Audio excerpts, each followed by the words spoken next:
penularan virus ini. Maka arahan saya kepada Wali Kota Bekasi yang pertama, kebijakan yang ada di DKI Jakarta itu tolong di-copy karena situasinya persis, kotanya padat, ya, kemudian statistik jumlah yang positif PDP ODP-nya juga tertinggi sehingga dilakukan hal yang sama. Artinya minggu ini saya rekomendasi arahkan kepada Pak Wali untuk tidak ada kantor-kantor yang melaksanakan kegiatan sehari-hari seperti halnya di Jakarta mulai Senin sampai selama seminggu di masa kritis. Ya. Nah, kepada warga Kota Bekasi, besok seminggu ini akan dilakukan tes massal dengan rapid test. Ya. Ini berita besarnya kira-kira begitu. Nah, rapid test ini per hari Minggu ini barangnya belum ada, tapi sudah dijanjikan oleh pemerintah pusat akan hadir di Kota Bandung sebagai ibu kota itu besok. Ya. Nah, rapid test ini ngetesnya dengan darah, ya. Kemudian ada teknologi kedua dengan PCR yang mengetes dahak dari tenggorokan dan hidung, kira-kira begitu. Nah, rapid test itu yang menggunakan darah itu yang akan dilakukan di Kota Bekasi. Kami sudah memutuskan yang akan dilakukan tes massal itu akan dilaksanakan di Stadion Patriot ini.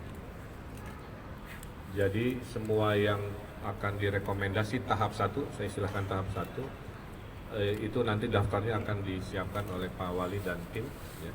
Siapakah yang harus dites massal di tahap 1? Pertama, semua yang ODP dan 50 orang terdekat dari si ODP. Karena teori kesehatan mengatakan potensi ada di sana. Sama juga semua PDP dan 50 yang terdekat dari PDP dan sama juga yang positif terdekat 50 dari yang positif. Kemudian kriteria kedua adalah petugas kesehatan yang bekerja di unit-unit kesehatan itu akan dites massal. Kemudian yang ketiga adalah mereka-mereka yang profesinya banyak berinteraksi secara sosial dengan masyarakat. Pak Lurah, Pak Camat, kemudian para kiai, para ulama yang juga banyak berinteraksi itu akan nanti setelah tahap 1 ini selesai, seiring dengan datangnya alat tes yang lebih banyak, masuk ke tahap 2, ya, yaitu mereka-mereka yang melaporkan ingin dites dengan segala verifikasinya yang akan kita siapkan. Yang terpenting media sampaikan, tidak bisa semua ingin dites, karena tidak mungkin. Di Korea Selatan saja, dari 45 juta penduduknya, sebagai negara yang paling canggih tes massalnya, kalau tidak salah, itu hanya 200.000 yang dites. Jadi 200.000 berbanding 45 juta. Ya. Jadi ini harus dikelirkan, karena ada yang banyak masuk ke saya, Pak, saya kapan dites, kapan masuk massal, karena menganggap semua seperti sensus harus dites. Jawabannya tidak, jawabannya tetap ada screening, ada kriteria. Sehingga polanya akhirnya tahu penyebaran kemana dan kita doakan trennya makin turun. Ya. Amin. Jadi itu akan dilaksanakan kalau barangnya datang besok, maka tes massal dilaksanakan hari Selasa, paling telat hari Rabu.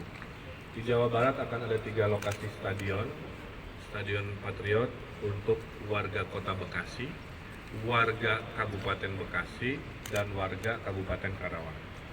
Tapi melihat statistiknya, mayoritas yang akan tes massal adalah warga Kota Bekasi, mayoritas baru Kabupaten dan Karawang. Makin jauh makin sedikit. Kedua, Stadion Pakansari, nanti jam 1 akan saya diskusikan dengan Bu Ade Yasin.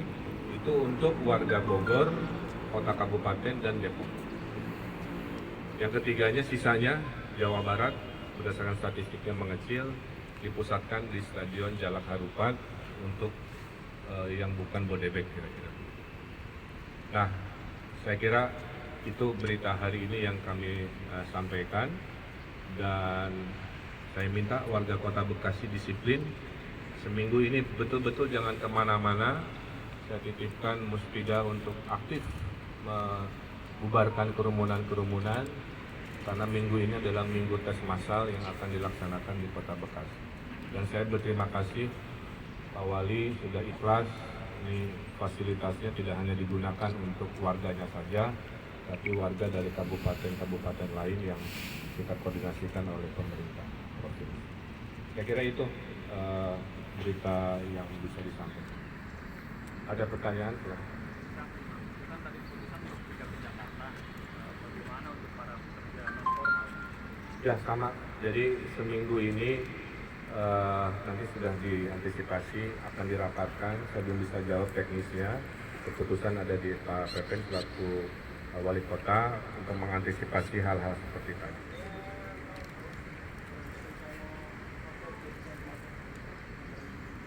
Jadi kita ada 3 skenario ya. Jika di Jawa Barat pasien positif 100, pasien positif 1000, pasien positif lebih dari 1000. Kalau pasien positif 100, maka Rumah Sakit Hasan Sadikin yang tadinya ruang isolasi 1 lantai menjadi 1 gedung. Ya. Kalau itu tidak cukup, mendekati 1000, maka seluruh Rumah Sakit Hasan Sadikin akan menjadi rumah sakit COVID-19. Didukung dengan 35 rumah sakit lainnya. Nah, baru kalau sudah pasien positif di Jawa Barat lebih dari 1000, sekarang sudah terdaftar 2 hotel yang akan dikonversi, sedang disurvei. Balai latihan di kita yang ada wisma-wismanya akan dikonversi, dan terburuknya TNI Panglima sudah menyampaikan pusdik-pusdik dan tempat akan dikonversi menjadi tempat untuk emergency. Tapi itu menunggu ya, karena teorinya tadi 100, 1000, di atas 1000. Atau mungkin asrama haji dan lain-lain, kita masih menunggu. Tapi itu di skenario kalau sudah di atas 1000. Cukup? Oke, terima kasih.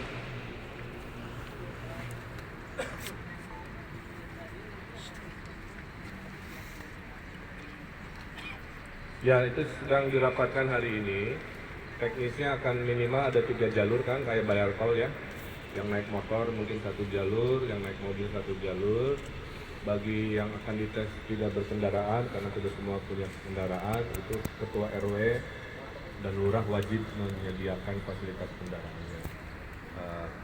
Jadi dia datang, dites di sebuah tenda, diambil sampel darahnya, masuk ke ruangan, berproses sekian menit. Pada saat si kendaraannya sudah di sisi seberangnya, ya, akan berputar ya, hasilnya akan diumumkan di sana. Kalau dia negatif, silahkan pulang. Kalau positif, kita tes lagi oleh alat teknologi kedua yang namanya PCR tadi. Kalau ternyata benar-benar positif, maka jangan kemana-mana. Tim akan memutuskan ini langsung ke rumah sakit atau isolasi di sebuah tempat yang sudah disediakan. Tapi kelebihannya, hari itu kita bisa memetakan mayoritas seluruh Bekasi, petanya seperti itu. Tahap 1 hari makin banyak nanti test kitnya datang, kita perluas sampai akhirnya kita punya keyakinan itu penyakit ada di mana aja.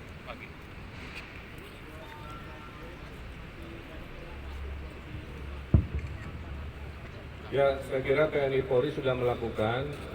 Saya lihat ada video beredar juga ya, TNI Polri bawa ransel speaker, terus berhalo-halo, ada yang naik mobil, ada yang masuk ke gang. Saya kira itu sudah dilakukan untuk menegakkan social distancing atau jaga jarak sosial.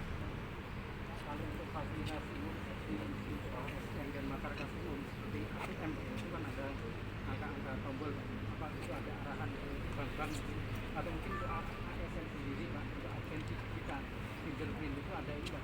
Kalau besok sudah nggak ada kerja sih, semua kerja di rumah kan, jadi nggak ada lagi absen-absenan seperti itu. Yang ATM saya belum punya jawaban, tapi idenya menarik, saya tanya ke kelompok perbankan. Kalau emergency butuh uang, ATM-nya di mana, dilapisi plastik, ganti ulang atau apa. Untuk pasar dengan supermarket itu gimana Pak? Ya, kalau kita lihat teori lockdown, ya, teori terburuk, yang hanya buka itu hanya toko makanan. Ya. Karena itu urusan perut, urusan semua berhenti kecuali urusan jual beli sembako yang memang hajat hidup. Tapi juga diskenariokan nanti oleh wali kota dan kita kepada orang yang tidak bisa bepergian, ya, tidak punya uang untuk beli makanan, itu akan kita survei dalam 1 hari 2 hari. Nanti ada subsidi sembako dari kami kepada mereka yang betul-betul urgensi, kedaruratan. Saya kira cukup ya.